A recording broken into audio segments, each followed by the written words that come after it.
The quiet of the Saxon countryside was not a peaceful one for the boy in the parsonage. It was a silence heavy with absence, a palpable void shaped like a father and a younger brother. Friedrich Nietzsche learned the grammar of loss before he mastered Latin, his childhood defined by two graves in the shadow of the Rucken church, where his own father preached. Pastor Karl Ludwig Nietzsche died when Friedrich was 4, his mind and body ravaged by a swift and brutal illness. The boy retained only fragments, the sound of a headache's groan from the darkened study, the solemn black of the mourners, the cold stone under his small hand as he was led to the plot. Then, scarcely a year later, his brother Joseph followed, a tender life extinguished before it could truly begin. The world for young Friedrich was a place where the most solid pillars could crumble into earth without warning. He became a child of shadows and corners, his large, deep-set eyes observing a universe that seemed fundamentally unsafe. His sensitivity was not a gentle trait but a raw nerve, making the boisterous play of other village children seem like a crude and distant language. His intelligence was precocious and fierce, a fortress he built inside his mind. Yet even this sanctuary was not impervious. The migraines began early, visitations of pain so profound they seemed metaphysical. They would descend like a dark wing, blotting out the sun, forcing him into still, darkened rooms where the only realities were the hammering in his skull and a nausea that felt like the world's essence. These attacks marked him, separating him from the robust normalcy of his peers as surely as his scholarly bent. In the Nietzsche household, now led by his mother, grandmother, and 2 aunts, the atmosphere was one pious, somber devotion. The air smelled of beeswax and old hymnals. Young Friedrich performed his duties as the pastor's son with a solemn diligence, but his soul sought other altars. He found his first true solace at the piano. His fingers, clumsy at games, discovered a fluent eloquence on the keys. In the chords of Beethoven and the melodies of Handel, he could express the tumultuous sea of feeling for which his careful, formal speech had no words. Music was a realm where melancholy could be beautiful, where intensity was not an illness but a power. His other refuge was in the ancient world. While other boys dreamed of soldiers, Friedrich immersed himself in the heroic struggles of Greek tragedies and the precise, ordered cosmos of Latin syntax. At the Schulpfurt boarding school, a rigorous academy for the gifted, his brilliance shone with a cold, lonely light. He devoured texts on philosophy and poetry, writing essays that impressed his tutors with their depth and audacity. He founded a literary and musical club with a few like-minded friends, naming it Germania, where they shared compositions and essays. Here, for fleeting moments, he was not an outsider, but a pioneer. Yet the deep-seated melancholy never left. It was the bass note beneath all his accomplishments. He walked the school grounds alone. A book under his arm, his gaze turned inward upon a landscape of thought few could map. The early deaths had planted in him a fundamental, unshakable question about the purpose of suffering and the fragility of all human endeavor. He felt himself a ghost among the living, carrying on conversations with the departed through his studies and his music, as if trying to decipher a message they had left behind in the very fabric of a seemingly indifferent world. His classmates saw a serious, somewhat haughty young man of formidable intellect. Had they looked closer, they might have seen the quiet boy of Rucken forever standing between 2 graves, trying to build a bridge of meaning across the abyss with nothing but the fragile, formidable tools of words and notes. The appointment was unprecedented, a bolt from the blue that transformed the solitary student into the youngest professor at the University of Basel. At 24, Friedrich Nietzsche arrived in the staid, prosperous Swiss city, not as a fledgling scholar, but as a fully fledged ordinarius professor of classical philology. The title was a suit of armor, meticulously forged from his formidable achievements at Leipzig and the ardent recommendations of his mentors. He wore it with the conscious formality, adopting the precise manners, the severe part in his hair, the impeccably tailored, dark coats of the academic dignitary. In lecture halls smelling of chalk and old wood, he presented a figure of rigorous, almost intimidating intellect, dissecting Greek meters and textual variants with a scalpel's precision. This persona was a necessary performance, a bulwark against the world, and the ever-present whispering vulnerability within. Yet within the confines of his rented rooms the armor chafed. The professorial life with its petty faculty politics, its endless grading of pedestrian student essays, and the expectation to produce incremental footnote-laden scholarship, felt like a gilded cage, his mind a vessel accustomed to the stormy seas of Schopenhauer and the poetic vastness of the pre-Socratics, was being asked to navigate a placid, landlocked canal. The migraines his lifelong familiars began to visit with a new ferocity, as if his body were rebelling against the confinement his intellect had accepted. He would retreat for days into darkened silence, the pain a white-hot forge in his skull, while outside his window the orderly, clockwork life of Basel proceeded with an indifference that was itself a kind of agony. Salvation, or so it seemed, arrived not from the hallowed halls of the university, but from a drawing-room thick with cigar smoke and the crackle of artistic electricity. It was here, in the spring of 1869, that he was introduced to Richard Wagner. The composer was in self-imposed exile at Treibschen, his villa on Lake Lucerne, a volcanic presence simmering with creative fury and a bottomless need for admiration. Nietzsche, the brilliant young professor, was brought as a curious offering, a potential acolyte from the world of high culture. Wagner seized upon him instantly.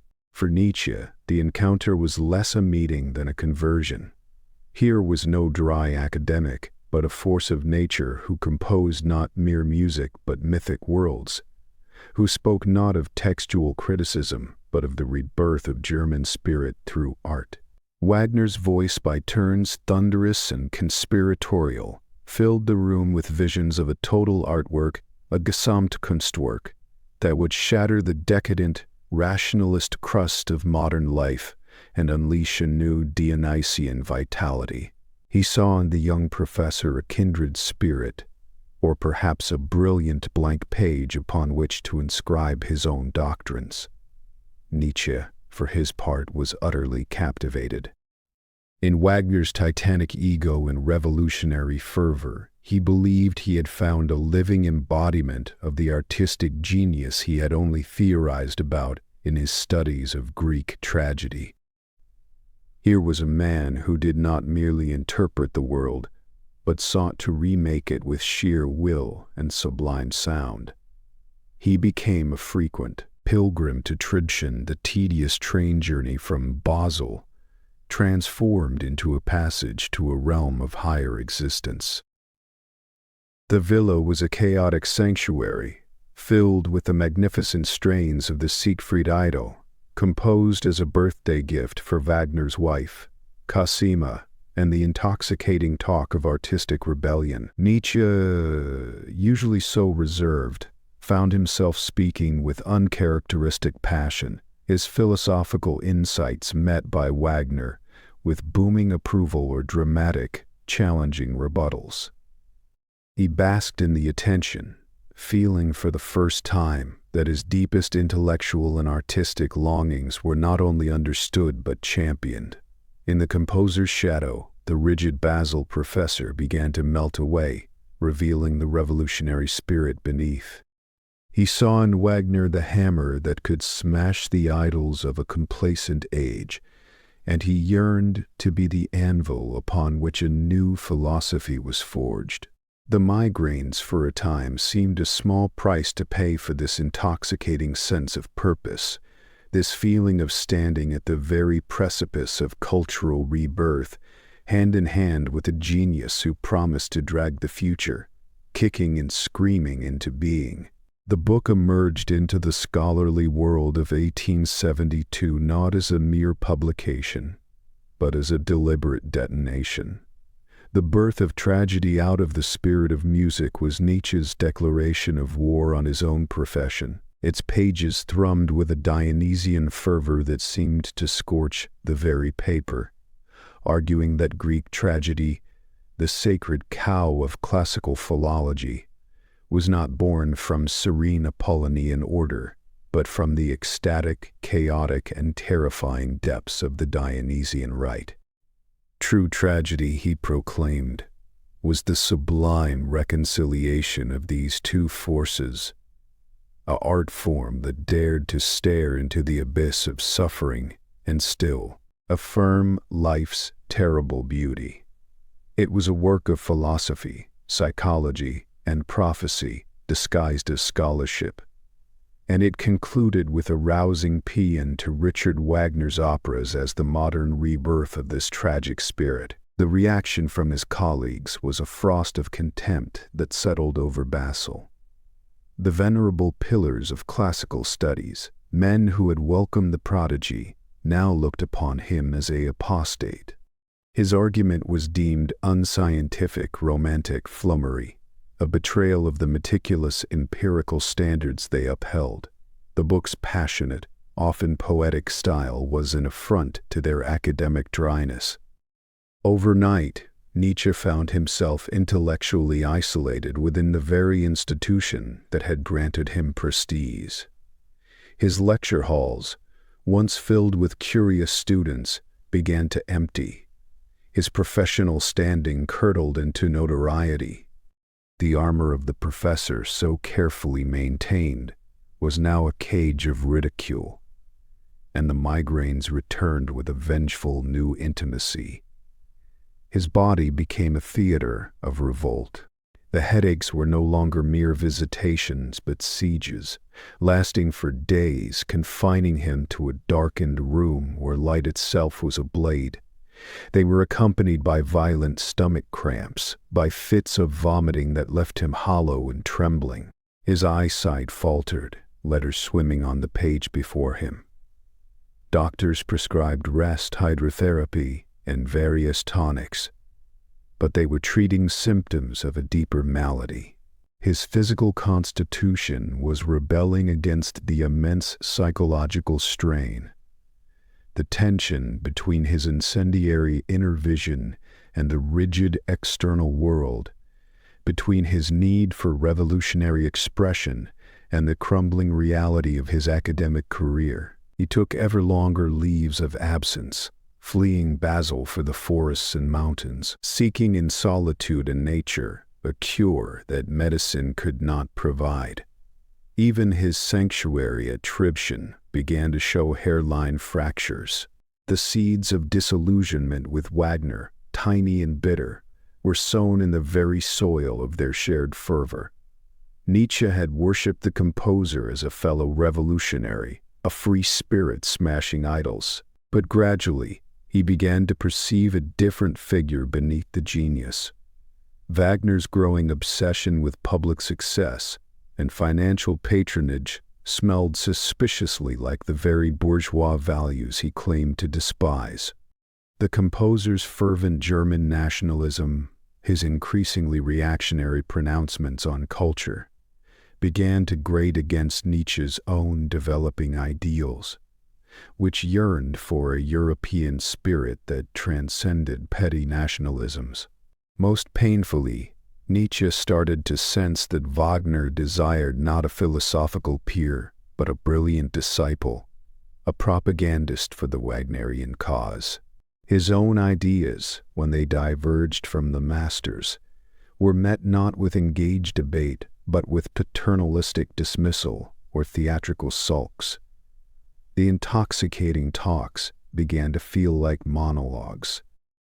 The Gesamtkunstwerk started to resemble not a liberation of the spirit, but a new kind of tyranny, a totalizing aesthetic experience that demanded submission, not the critical, free-thinking individuality Nietzsche was coming to value above all else.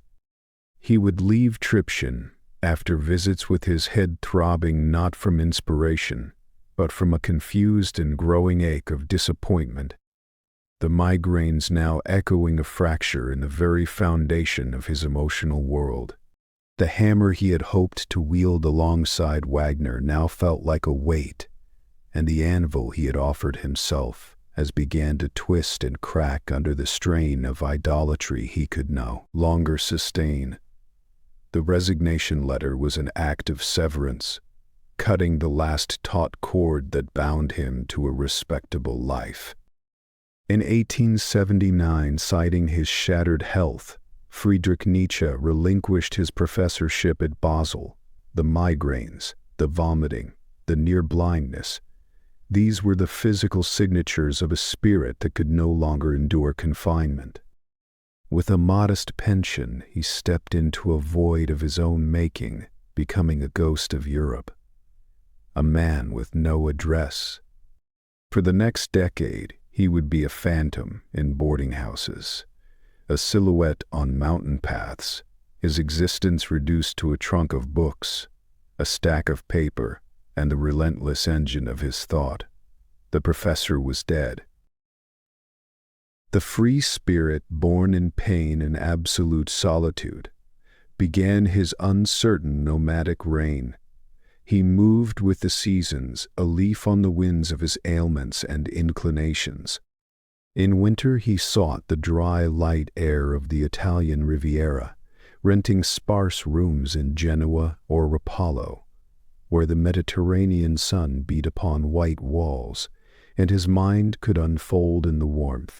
In summer he ascended to the alpine clarity of Sils Maria in the Swiss Engadin, where the sky was a vast cold blue and the mountains stood like silent judges.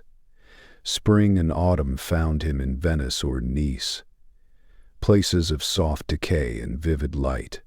His life attained a stark minimalist rhythm, a dawn walk, hours of writing at a cafe table or a rough wooden desk, a simple meal. Another walk as twilight gathered, then more writing by lamplight until his eyes failed. The conversations of others in dining rooms were a distant murmur, a human world from which he was now permanently exiled, an observer behind glass. The book that erupted from this rootless existence was a cold, clear hammer swung at the idols of his past. Human, All Too Human appeared in 1878, its very title a declaration of intellectual emancipation. Gone was the Dionysian ecstasy of the birth of tragedy. In its place was a style of diamond-hard aphorisms, a cascade of psychological insights delivered with the precision of a surgeon's lance. This was philosophy as chemistry, dissecting the elemental drives behind morality, art, and metaphysics. With ruthless clarity, he broke his chains. Wagner's art was now analyzed not as cultural salvation, but as a symptom of decadent romanticism, a theater of exhausting emotional excess. The Schopenhauerian pessimism that had once offered a dark comfort was dismissed as a metaphysical fairy tale, a denial of life dressed in intellectual robes. Even the concept of genius itself was dismantled, revealed as the product of immense labor and historical accident, not divine inspiration. This intellectual purge was agonizingly personal. Writing the passages on Wagner felt like performing surgery on his own heart.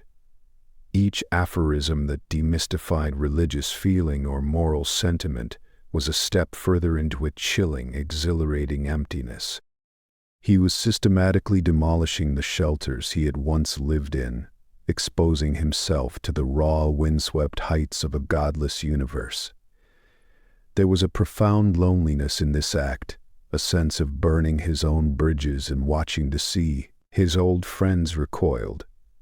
Wagner, receiving a copy, denounced it as a betrayal. Nietzsche stood utterly alone, but in that solitude he felt a terrifying new strength. The strength of one who has nothing left to lose but his own honesty. He embraced the persona of the wanderer with a fierce, almost aesthetic dedication. His mustache grew full, his gaze from beneath his heavy brow becoming more piercing, more isolated. He walked for hours, his thoughts keeping pace with his steps, the rhythm of his body forging the rhythm of his prose. He wrote on cheap paper in small, crabbed handwriting in railway carriages, under pine trees, in rented rooms that smelled of disinfectant and transient lives. The free spirit was not a happy identity, but a necessary one. It meant freedom from dogma, from nation, from the need for approval, from the comforting lies of metaphysics. It meant seeing the world as a labyrinth of human, all too human motivations, with no thread leading to a divine exit. It was a life of radical intellectual courage, paid for in the currency of relentless physical suffering and near total socialization. Yet in the clear, cold air of his own making, Friedrich Nietzsche breathed freely for the first time. He was no longer a disciple, no longer a professor. He was a hunter of truths moving silently across the landscape of European thought, leaving behind the spent cartridges of shattered illusions and forging, word by solitary word, the weapon of his own philosophy. The idea descended not as a thought, but as a possession, a seismic event in the soul. It was August 1881 by the deep, cold lake at Sils Maria, beneath a sky of crushing blue and peaks of eternal stone. Friedrich Nietzsche was walking as he always did, when the concept of the eternal recurrence struck him with the force of a physical blow. The ultimate test of life affirmation, the demand to will every moment of one's existence, even the most painful, to repeat infinitely. From this cataclysm a figure emerged, striding out of the alpine silence fully formed. Zarathustra, the prophet who descends from his mountain solitude to proclaim the death of God and the day, coming of the Übermensch. The next 3 years would be a period of sustained, almost supernatural creativity, a feverish forging of what he would later call his son Zarathustra, a work of lyrical philosophy that was both his deepest ecstasy and his most profound damnation. The writing of Thus Spoke Zarathustra was unlike anything he had attempted. It bypassed the aphoristic scalpel of his previous works for the cadence of biblical prophecy, the grandeur of epic poetry, and the dizzying heights of the dithyramb. He wrote in a state of rapturous necessity, often completing entire parts in 10-day bursts of unstoppable inspiration. In the modest boarding-house rooms of Rapallo, of Nice, of Sils Maria, he would pace like a caged lion, then descend upon his notebook, his pen scratching furiously across the page as if transcribing a voice only he could hear. The prose soared and thundered. A river of metaphors, dancing stars, laughing lions, tightrope walkers over abysses, snakes, and eagles. He was not merely writing philosophy. He was composing a symphony of ideas, where the dance was as important as the doctrine, where the spirit of lightness had to be wrested from the weight of the world's truth. In these moments he experienced a philosophical ecstasy that felt like a form of health. The migraines, the stomach cramps, the vomiting, the whole wretched orchestra of his ailments would sometimes fall silent, as if overawed by the creative force moving through him.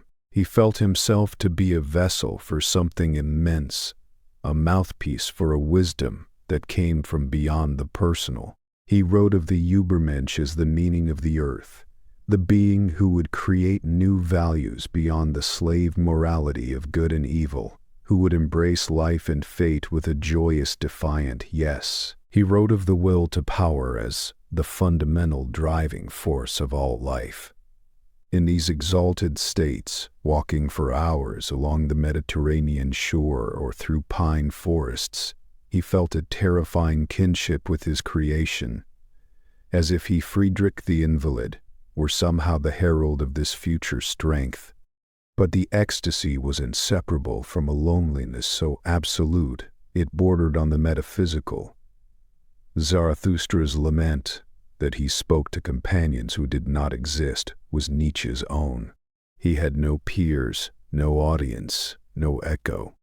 His letters to his few remaining friends, like the composer Heinrich Koselitz and the historian Jacob Burckhardt, were filled with exultant announcements of his world-shattering creation, pleas for understanding that met with polite bafflement or concerned silence. He was shouting his vision into a void. The contrast between the cosmic scope of his work and the shabby reality of his existence, the lonely meals, the meticulous accounting of his meager pension, the endless search for a climate that would not murder his nerves, was a cruel joke.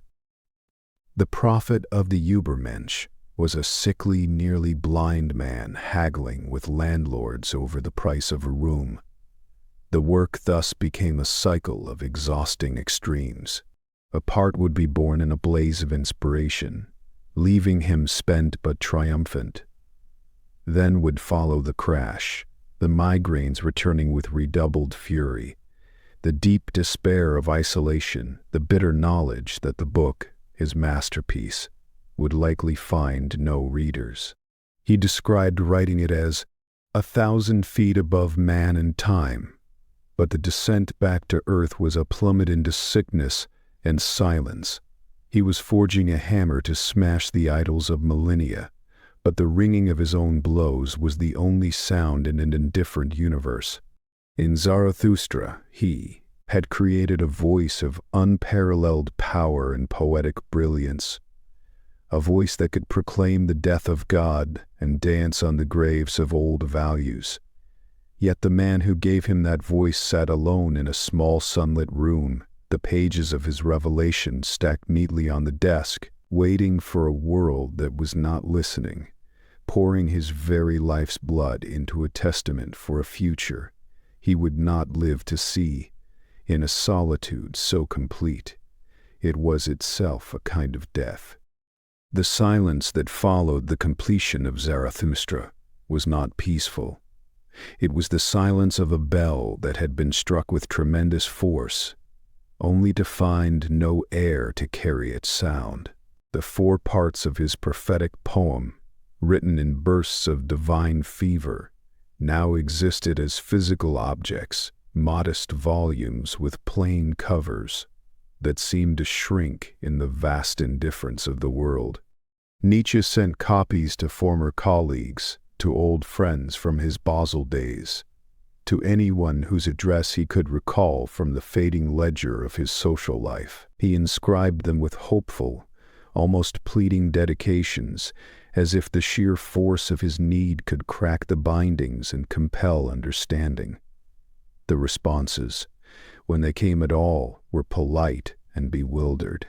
The classical philologists found it unscholarly nonsense. The Wagnerians saw a tragic betrayal. The general literary world simply ignored it. The book that he knew contained his most vital truths. The core of his philosophical rebellion fell into the cultural chasm like a stone dropped into a deep, dark well. He listened for an echo and heard only the hollow wind of his own isolation.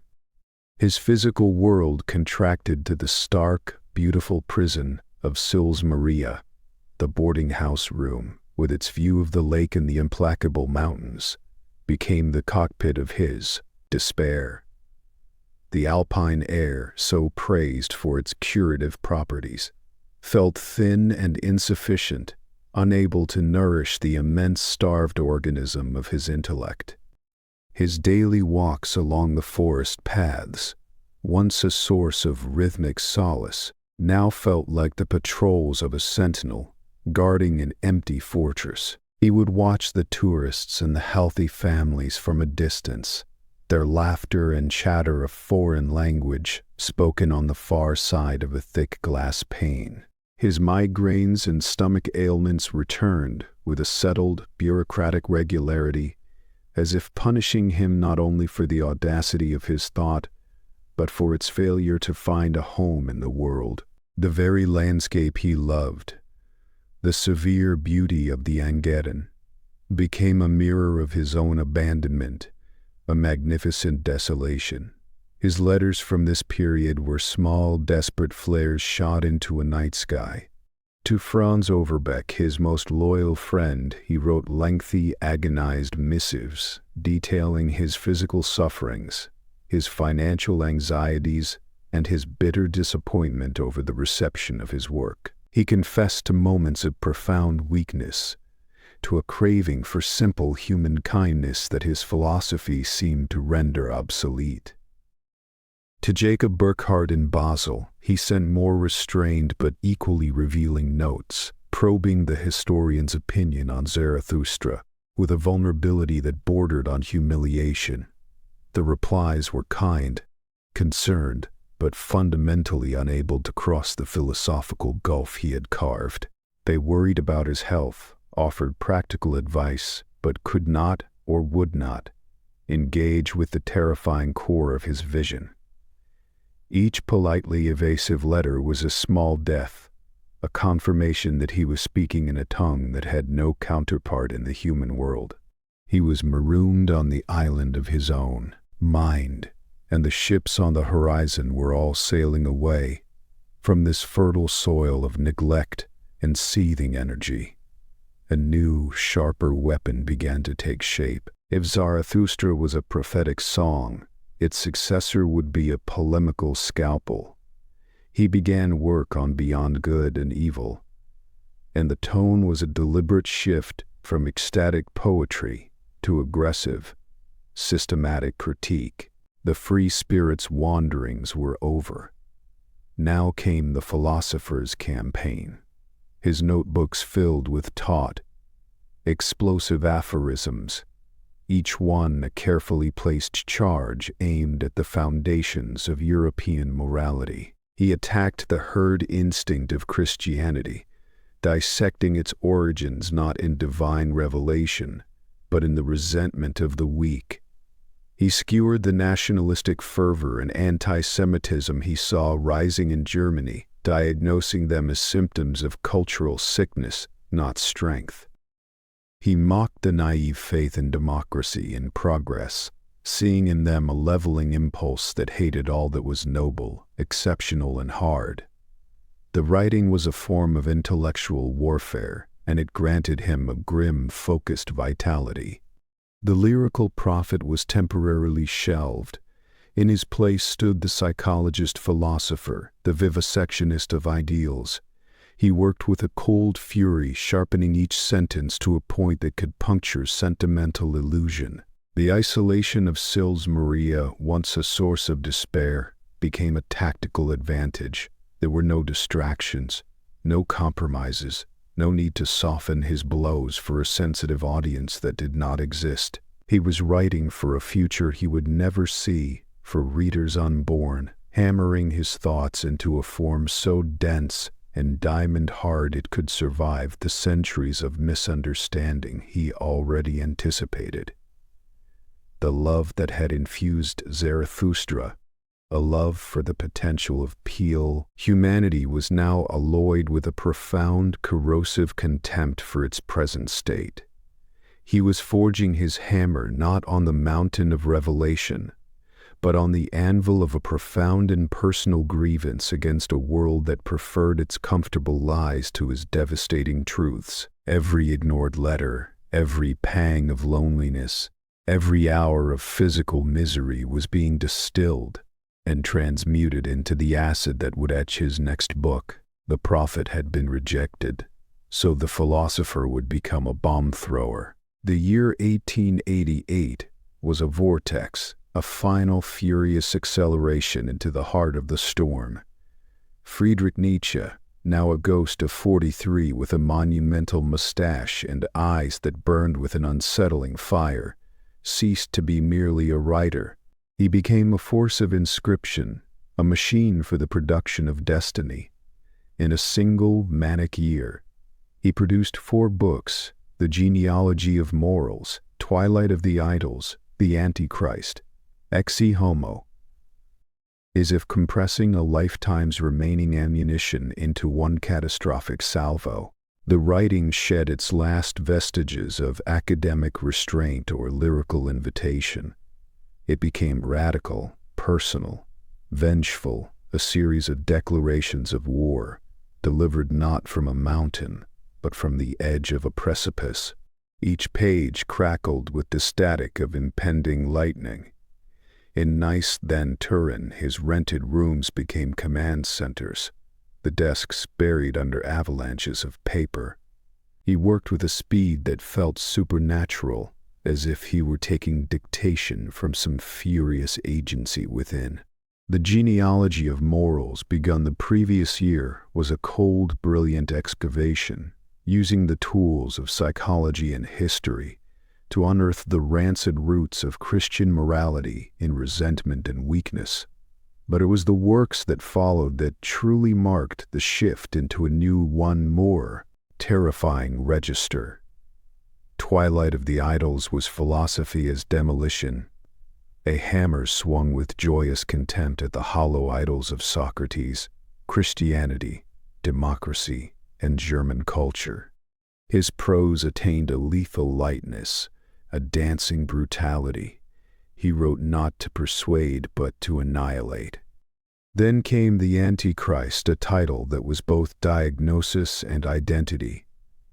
Here the polemic achieved a purity of hatred that was almost sublime. Christianity was not merely mistaken, it was the one great curse, the one mortal blemish of mankind.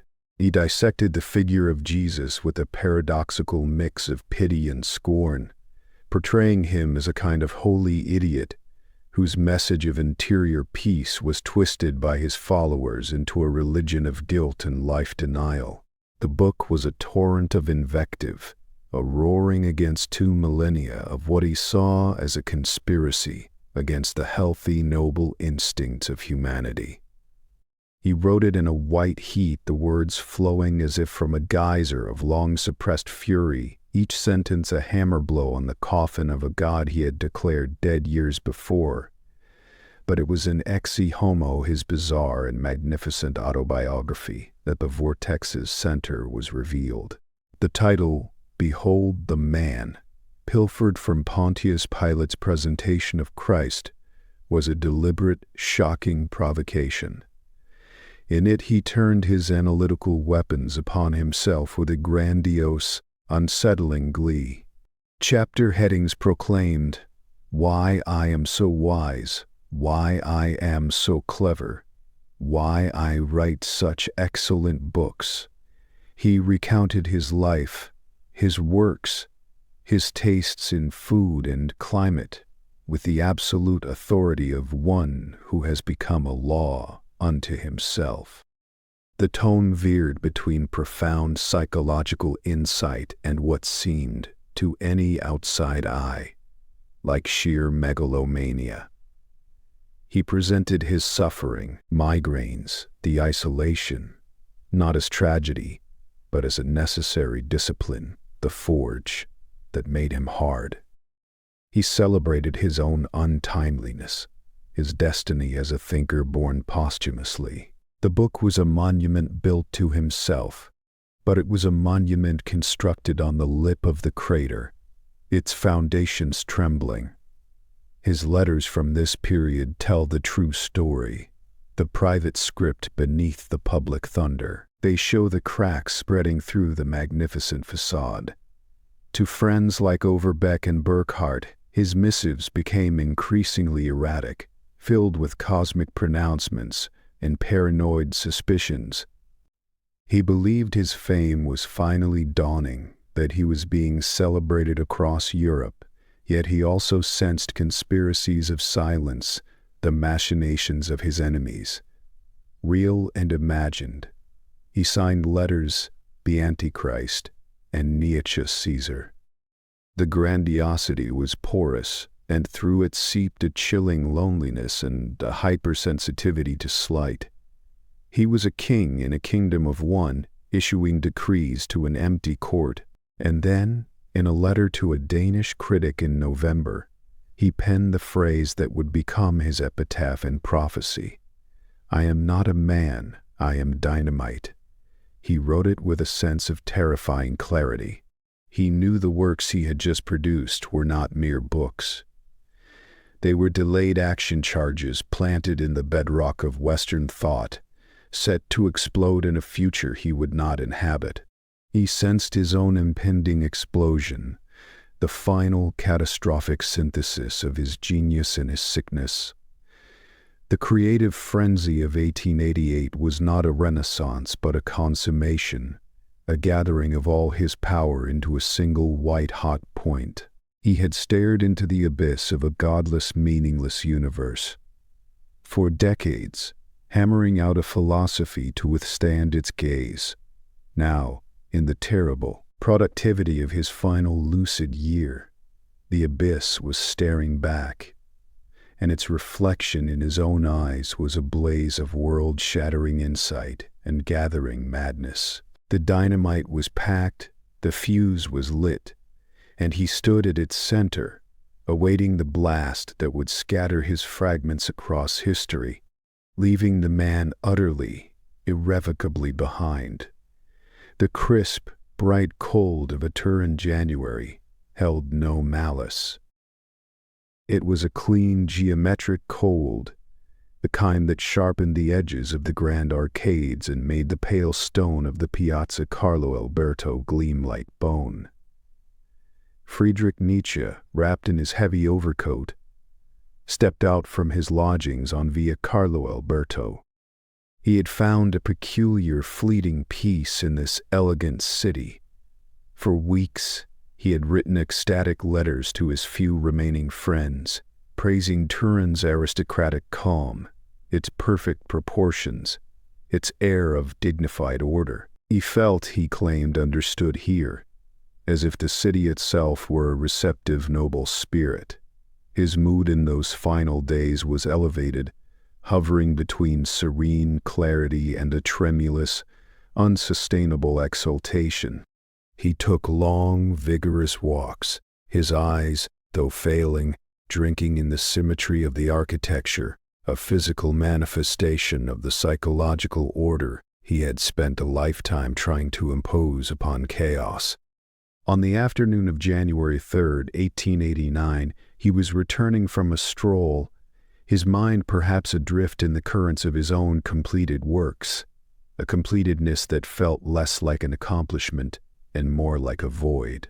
The Piazza Carlo Alberto was its usual self, a bustling theater of mundane life. Carriages clattering, well-dressed citizens going about their business, the everyday commerce of a modern city.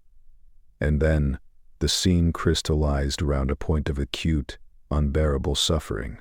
A cabman, frustrated with his stubborn draft horse, was whipping the animal. The crack of the leather was a sharp, ugly report in the crystalline air. The horse, a large, dull-furred creature, shuddered with each blow, its head low, its eyes rolling white in helpless terror, its great flanks quivering. For Nietzsche, the world contracted to that single point. The whip cracks were not just sounds. They were the fundamental note of all existence, the very essence of a creation built upon brute, meaningless cruelty. They were the sound of God's absence, of nature's indifference, of the suffering he had philosophized about for decades, made horrifically, viscerally present. This was not an abstract concept of pain, but pain itself, embodied in the dumb, patient agony of a beast. every migraine he had ever endured, every hour of isolation, every betrayal by friendship and health, every cry of human history, all of it seemed distilled into the horse's shuddering flesh. His philosophy of overcoming, of saying yes to all of life, of the will to power, met its ultimate shattering test in that piazza, and it failed. The intellectual fortress he had built with such superhuman effort crumbled not under a philosophical assault, but under a tidal wave of pure, unmediated empathy. He did not think, he moved. Pushing past the few startled onlookers, the small, frail man with the enormous mustache stumbled toward the cart. His face was a mask of anguish, tears streaming into his beard. With a cry that was more sob than word, he threw his arms around the horse-sub's sweat-damp neck, pressing his cheek against its coarse mane as if to absorb its torment into his own body, to shield it with his very person. It was a gesture of absolute futile compassion, a complete identification with suffering that bypassed all reason. For a moment he clung there, a prophet embracing the beast of burden, the philosopher dissolving into the rawest human feeling. Then his legs gave way. He collapsed onto the cold cobblestones, a small dark heap against the hooves of the creature he had tried to comfort. The last coherent thread of his magnificent tormented mind snapped. The final lucidity was not a thought but an act of love, and it broke him utterly. His landlord Davide Fino found him soon after, helped him back to his rooms. Nietzsche was quiet, dazed. The collapse was not the end of his activity, but the beginning of his delirium. In the days that followed, a final, terrifying creativity possessed him. He sat at his desk and wrote letters, not the reasoned, if grandiose missives of before, but cosmic dispatches from the other side of sanity. He signed them Dionysus and the Crucified. To Jacob Burckhardt in Basel, he scrawled a terrifying proclamation. I am God, I made this caricature. To Cosima Wagner he wrote, Ariadne, I love you. To the King of Italy and various cardinals, he issued decrees, ordering the shooting of the young German emperor, calling for an anti-German league. The letters were fragments of his life's work, Dionysus, the Antichrist, the critic of nationalism, reassembled into a shattered kaleidoscopic self-portrait. The dynamite had finally exploded, and the debris was these brilliant, heartbreaking shards of identity. The frenzy of writing lasted only a few days. Then, the energy drained away, leaving behind a profound and absolute silence. When his friend Franz Overbeck arrived from Basel, summoned by the alarming letters, he found Nietzsche in his room, playing wildly on the piano, singing Dionysian dithyrambs of his own composition, with a shattered sublime power. It was the last flicker of the artistic fire. Soon after, the music stopped, the torrent of words ceased. The luminous, piercing gaze turned inward and grew still. Friedrich Nietzsche, the philosopher who had danced on the edge of abysses and forged hammers for gods, descended into a serene, impenetrable catatonia. He would never write another word, never recognize another face. The mind that had remapped the moral universe with such fierce, lonely courage was gone, leaving behind a quiet, gentle shell, a man who would sit for hours by a window staring at a light he could no longer see, while the world he had tried to warn, to save, to shatter, moved on without him, carrying the echo of his voice into a future he would never comprehend. The silence in Weimar was a curated one, thick with velvet drapes and the faint scent of polish and medicine. It was not the dynamic, creative silence of Sils Maria, but the hush of a shrine, a museum erected around a living relic. Elizabeth Nietzsche, the philosopher's sister, had at last achieved her life's purpose. Absolute control, the telegram from Turin, had been her summons to destiny. She had rushed to her brother's side, witnessed the splendid broken shell of him, and understood with a cold, practical clarity that the genius was gone. But the legacy, the vast, chaotic archive of unpublished work, remained. And it was hers. The transfer from the asylum in Jena to a comfortable villa in Weimar was her first masterstroke. She presented it as an act of familial devotion, rescuing her invalid brother from clinical anonymity to place him in a dignified home-like setting. In truth, it was a strategic relocation to the very heart of German high culture, a city of Goethe and Schiller. Here, she could cultivate the myth. She installed Friedrich in a sunlit room on the ground floor, positioning his armchair by the window where visitors, carefully screened, could glimpse the great thinker in his tragic silent majesty. He was washed, fed, and dressed impeccably, his famous mustache neatly trimmed, his eyes, now vacant and soft, staring at nothing. He would sit for hours, a blanket over his knees, a monument to his own absence. Elizabeth moved through the rooms with the brisk authority of a curator and a high priestess combined. This was no longer just a house. It was the Nietzsche archive, and she was its architect and sole interpreter. Her true work, however, began in the study, away from the silent figure in the parlor. She unlocked the trunks that had followed him from his wanderings. Inside was the fertile, dangerous chaos of his mind. Stacks of notebooks, loose sheets covered in that nearly illegible, spidery handwriting, drafts of books, and thousands of aphorisms. To Elizabeth, this was not a sacred trust, but a raw material, a philosophical ore to be smelted and shaped. Her brother's ideas, in their wild, nuanced, and often self-contradictory glory, were an obstacle.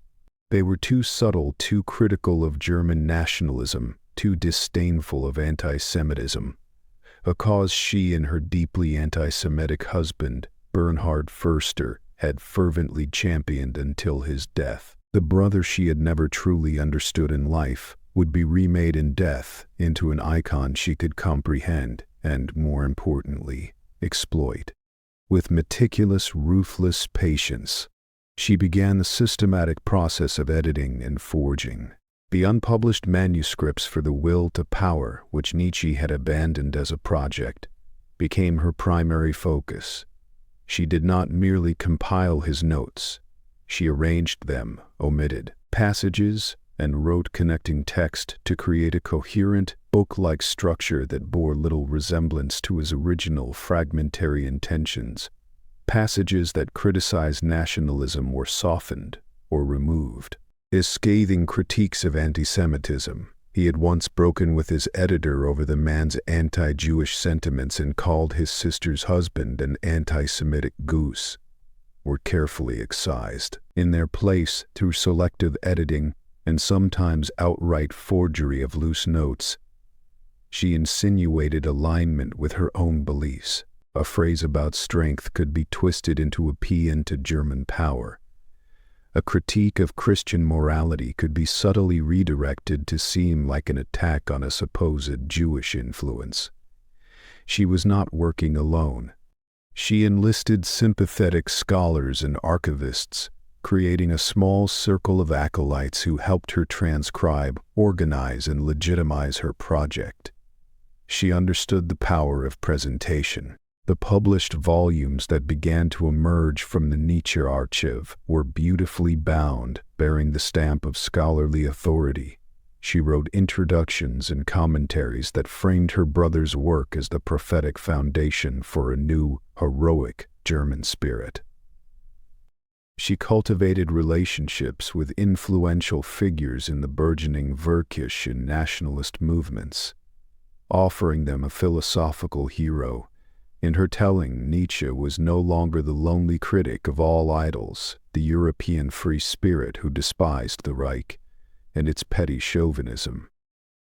He was a German patriot, a prophet of hardness, a thinker, whose concept of the Übermensch prefigured a coming era of Teutonic mastery.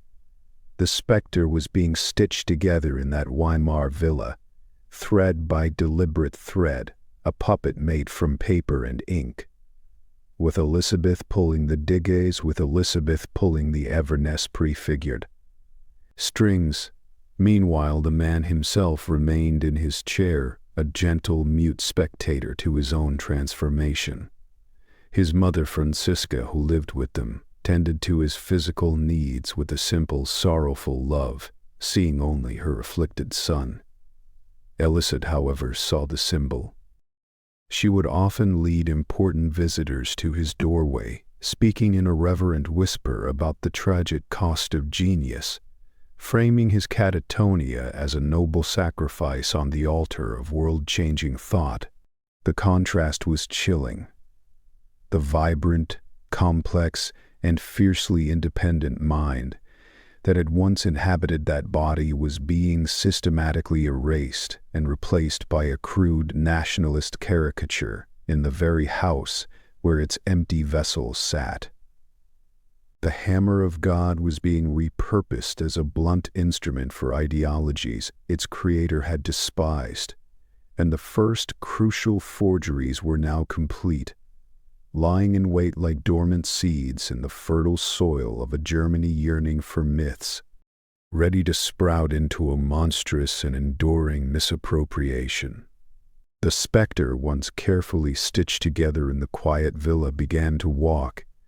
It strode out of Weimar and into the ferment of early 20th century Europe, a phantom growing larger and more distorted with each new pair of eyes that beheld it. Friedrich Nietzsche's posthumous fame was a paradox of monstrous proportions. The more he was celebrated, the less he resembled himself. His books, now widely published and discussed, became mirrors for the anxieties and ambitions of the age, reflecting back not his nuanced, often self-subverting thought, but crude simplifications that served other ends. The philosopher who had warned against followers, who had written that one repays a teacher badly if one remains only a pupil, was now acquiring a legion of disciples he would have disowned. The first major cult formed around the poet Stefan George and his esoteric circle. They saw in Nietzsche not a systematic thinker, but a mystical visionary, a hierophant of a new aristocracy of spirit. George's acolytes, young men drawn to a creed of aesthetic elitism and spiritual renewal, adopted the Zarathustrian language of overcoming in the higher man, but drained it of its earthly, life-affirming joy. In their hands, the Übermensch became an ethereal, almost priestly figure, a being of refined sensibility and will, detached from the vulgar herd, a romanticization that turned Nietzsche's call for a courageous embrace of life's totality into a pose of decadent superiority. They worshiped the specter as a tragic prophet of cultural rebirth, yet their reverence was another kind of entombment, wrapping his explosive ideas in the scented shrouds of aestheticism. This was but a prelude to the far more catastrophic appropriation to come. As Germany convulsed through defeat, revolution, and economic collapse, a more virulent and political hunger for Nietzsche arose. The raw materials Elizabeth had so diligently prepared, the forged and edited will to power, the letters and commentaries framing her brother as a German patriot, found a ready audience among the ideologues of the burgeoning National Socialist movement.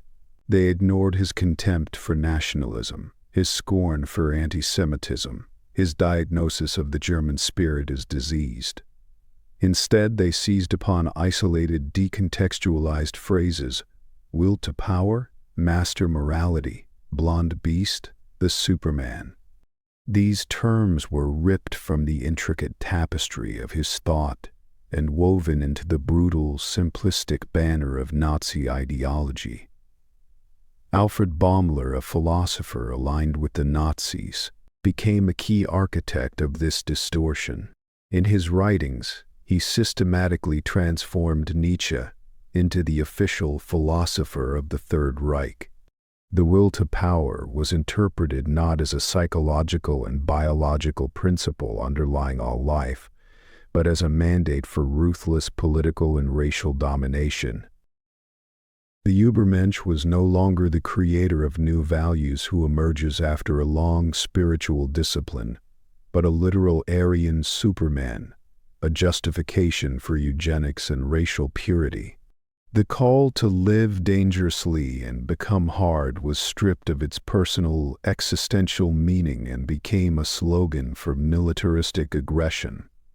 The specter was now fully weaponized, a philosophical cudgel to beat dissent into conformity and murder into a historical necessity.